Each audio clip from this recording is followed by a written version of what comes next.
Let's start with Ukraine, and this is a topic that I've talked about often. Oops, hold on a second. Let's see. Yes, this. Here we go. Artillery shell production, and the U.S. is ahead of schedule to meet their targets. The EU is hopelessly behind, and if you read this Defense One article, it almost sounds like Europe is not ever going to pull it together. But for the United States, they need additional congressional money. I believe they will eventually get that money, and they plan on making probably 1.2 million shells a year by the end of 2025, which is something that I've been saying. And I've always assumed that Europe would be able to match that. And so this would double, and this would be right around where Russia is now, currently producing artillery shells. This article makes an interesting point about how the U.S. always talks about free markets, but it's actually the U.S. Army's ownership of the production facilities that allowed them to increase production much more quickly than the EU, which is all private companies. And they don't want to increase production because they worry that if peace breaks out, they're going to be left with all this additional production and no way of recuperating their costs. What do you think about this news story, Danny?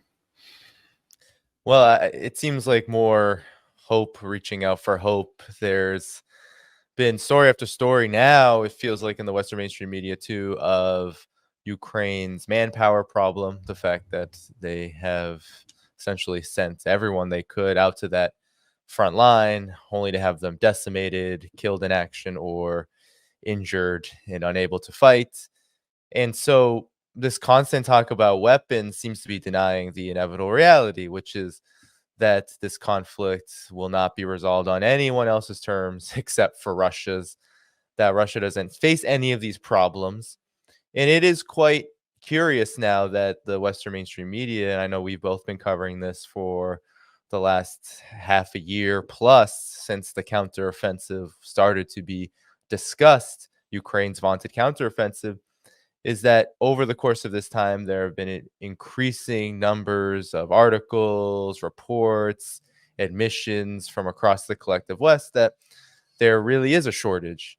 The things that we've been saying for a long time, the shortage of ammunition, shortage of arms, now shortage of manpower. I mean, all of these things point only in one direction, and that is Russia's eventual victory. And it's a matter of when, not if. And so for me, these stories just, it's interesting also to see the energy behind them. There's a lot of pessimism. There's a lot of, I think, pause in terms of where this conflict is going for the collective West and from the collective West. And the United States really now is heading the charge toward shifting and maneuvering itself away from this conflict in the realm of public relations. It doesn't really, the Biden administration is not embracing this. The neocons aren't really championing it in the same way. While they maintain their overall line, there have been just indication after indication, even in the last several weeks, that there's only one direction this conflict can go in and will go in, and that's not going to change. Yes, and another thing that I want to bring up is this idea that that Russia is maybe they're winning, but they're paying this extremely heavy cost. And I've gone over to Media Zona many times. This is something Alexander Micuras just pointed out in his most recent video. We were waiting to see if Media Zona would pick up on this catastrophic loss of Russian life and equipment that Ukraine and the Western media claimed was taking place around Avdiivka, outside of Donetsk city in the Donbas region. And you can see that there is actually an increase, but Ukrainian sources are saying 1,000 dead every single day. And if you click on some of the high points, it's like 30, 40, 50, somewhere around there. So much fewer, far fewer losses than Ukraine claims. But I mean, does that surprise you at all, Danny? Isn't that what they've been doing since the very beginning? Exaggerating absolutely everything, covering up their losses, exaggerating what they claim is Russia's losses. And how much longer are they going to be able to do this? Especially, you mentioned the pessimism that is starting to creep into the Western media. And we know the Western media is a reflection of the mindset of people actually making and pushing policy. So what does that tell you? I mean, do you think they're going to? 'Cause this is a question I asked myself. Are they just going to kind of give up, just try to perpetuate it for as long as possible and distract? We're going to talk about Gaza next. Are they going to do that? Are they going to learn any lessons? Because I'm throwing many questions at you, Danny, but I know you can handle it.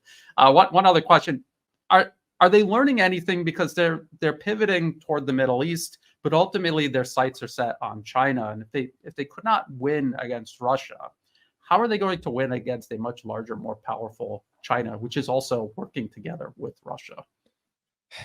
I mean, the answer is they're not. But I think the big issue I see here now is that Ukraine reminds me of, like a hospital patient, many different ailments.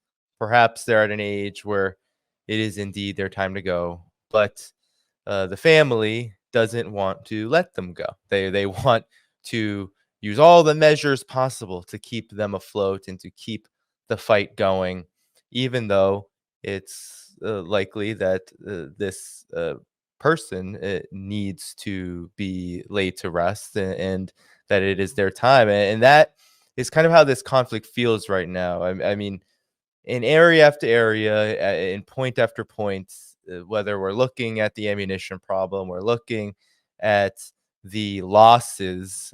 I mean, it's just laughable that the collective West and Ukraine would talk about Russian losses, and Russia takes their losses very seriously, and that's why they are fighting the war that they're fighting right now. It's why they're fighting a war of attrition rather than a full scale conflict, is because they do not want to see the kind of numbers that Ukraine has witnessed over the past several months alone. I mean, the counteroffensive alone likely has taken nearly 100,000 Ukrainian troops. I think the rough number is 90,000. But if we chop that up into per day numbers, I mean, we're talking about a massive loss of life. That's nearly 3,000 per day if we're thinking, or several, or 1,000 per day, depending on how far across these number of lives were lost. So a lot of this is just covering up the reality that Russia takes their losses seriously, but they are by far nowhere near what Ukraine has experienced. And it really does have to do with the fact that Ukraine, up until now, when they have been forced to fight a so-called war of attrition, which really is just an operational pause for them, they have been just grinding and grinding and grinding their forces, wasting away all of NATO's supplies, all of the supplies that they've been given, after army just gone. And I think there is no lesson learned here, because the United States and NATO are more than happy to drag out the dying carcass of Ukraine as far as it can go, as long as it can breathe, as long as there is any semblance of functionality, if we can even call it that, when it comes to Ukrainian armed forces, when it comes to the Ukrainian government. As long as that is still standing, they're willing to take this as far as it goes, despite knowing that it's not going to progress. There's not going to be any forward motion, and there's not going to be any possibility of achieving the ultimate objective of this conflict, which was to weaken Russia. That objective has failed. Russia is not weaker. Arguably, Russia is stronger. There is a saying that what doesn't kill you makes you stronger. And this conflict indeed has made Russia stronger in many ways. Russia has increased its military capacity, its industrial capacity, as well as its manpower. It's increased its economic resilience. And of course, such is the case with every time the collective West has tried to escalate with Russia. Political stability is through the roof. People do support the Russian government for its for its valiant effort to prevent what many people in Russia, and indeed the entire world, see as a huge threat, which is NATO expansion, which is the attacks that were occurring on ethnic Russians in Donbass. I mean, all of this was not viewed favorably by most of the world, except for those NATO countries and the United States leading them. So all of this is to say is now that there is a pivot away from Ukraine, there is no lesson learned. They're going to try to repeat these same disasters. They are trying to repeat them in West Asia, in the Asia Pacific, all across the world, because it really is the only model that they have at their disposal. When you think about the United States, you think about NATO, you don't necessarily think about resilience or adaptability or lessons learned, because there is this laundry list of examples that show that NATO, the United States at its head, it fights one way and one way only, and that is through war, and that is through taking aggressive maneuvers and aggressive actions to satisfy those who control NATO, which is Washington and which is the interests that control Washington. So ultimately, as you said earlier, when the war dries up, that's something they don't want to see. The military contractors don't want to see it. There's a lot of people who don't want to see the conflict in Ukraine end in any kind of total capacity. And I think there were reports that Kiev and Zelensky's top parliamentary politician, the top member of the so-called Servant of the People Party, I mean, he himself has admitted that it was the collective West, the United States, the UK, etc., who torpedoed the ability for peace to actually be achieved in spring of 2022. And that now is confirmed by a top member of the Ukrainian government itself, Zelensky's own party, showing that this is the direction. I mean, that's why there has been no real efforts toward a negotiated settlement.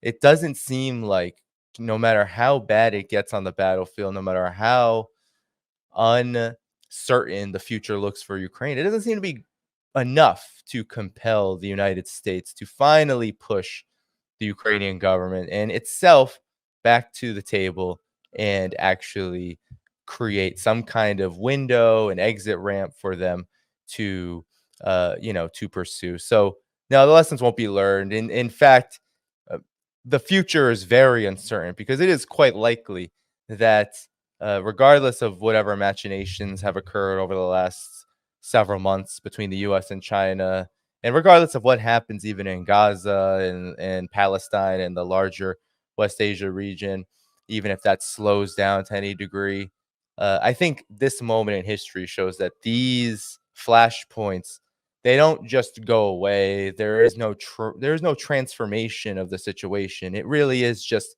how far the United States, of course, and its vassal states are willing to go in pursuing their objectives, whether they slow down a bit or they really push the accelerator and attempt to take everything by force. And I think we're seeing with Ukraine that model doesn't even work anymore, but they're going to continue to pursue it because it's the only thing that they have. They can't offer economic development, trade, anything like that. They can't offer that to Ukraine, which is its own puppet state in the making, but certainly they can't offer that to the rest of the world. They can't sit down with Russia lest they look like they're weak, and they can't even make good on whatever diplomatic overtures they make toward China. So all of this, they can't even keep control of the US can't even control their attack dog Israel when it comes to how far it's willing to go to pursue its own very narrow and very destructive and gruesomely destructive interests in West Asia. It can't even do that because every time the United States is put in a position where it has to act like some kind of functional state in the international arena, where it actually has to look at the letter of the law and follow it, even if it's in its best interest, it can't and it won't do it because there is I think there is a signal that sends to those elites that really do benefit from war that something could change dramatically, and so any attempt to inch a little bit away from the cliff is indeed doing the unthinkable. So it stands in complete contrast to what much of humanity thinks, which is, Well, the United States seems to be just provoking and pursuing just unthinkable possibilities and possible events in the theater of war, which no one else wants except for a very tiny few that are heading this disastrous operation. Yeah, and I agree. This is not weakening Russia. Beyond that, it's actually strengthening the multipolar world. If you think about it, the sanctions especially forced Russia to explore alternatives to all of these systems that had been cut off from, that the West had been monopolizing for decades. And this was something that has been in the works for many years. This wasn't something that Russia did overnight, but it was the perfect opportunity, not just for Russia to turn to these alternatives and really concentrate on building them up, but the rest of the world was looking at this also. Even nations that are supposedly allies with the US, they're looking at this and thinking, we could be next. We need to get out of this. It's time to divest. This is getting ugly.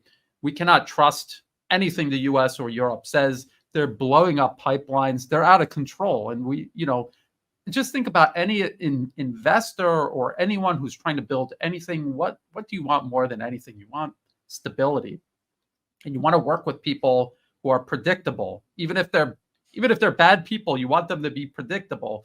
The West is almost falling back on the idea that, well, we're weak, everything is failing, but at least if we could be unpredictable, maybe that will give us an advantage. But in actuality, that just turns more of the world off. And there were a couple other things that I wanted to say about Ukraine. You still see a large segment of the pro-Ukrainian community, commentators, who are holding on to, they're trying to cross the river, this river crossing of the Dnieper River around Kherson. They're desperately trying to portray that as the offensive continues, when in reality this is even more disastrous than the actual offensive, the offensive that is now admittedly, even by Ukraine, to have failed. Then there was this storm that hit Crimea and the surrounding areas and in Russia, and it caused a lot of damage. And actually, just however long this storm blew in and blew out for, it caused more damage than I think Ukraine has caused for Crimea over the last 2 years of fighting. And I saw a lot of people, this is how you know things are getting real desperate. When people are looking at this storm and the damage that it's doing and thinking, maybe this will turn things around. Maybe we can, it's like an act of God. You're waiting for an act of God now to intervene. This is when people are delusional and refuse to accept inevitability. Thank you for tuning in to my latest video. I appreciate all of your support. This channel, however, needs your help. I am seeking to make this channel more sustainable in the long term and upgrade necessary equipment to ensure that this work continues onward and makes progress to give you all of the geopolitical analysis that you all deserve. For that reason, I'm asking you to become a member of my Patreon community at patreon.com/DannyHaiphong. You can find that link in the video description or in the pinned comment below. For whatever amount you choose to give, just know you are supporting independent media that you can't find anywhere else. Thank you so much, and I look forward to the next video.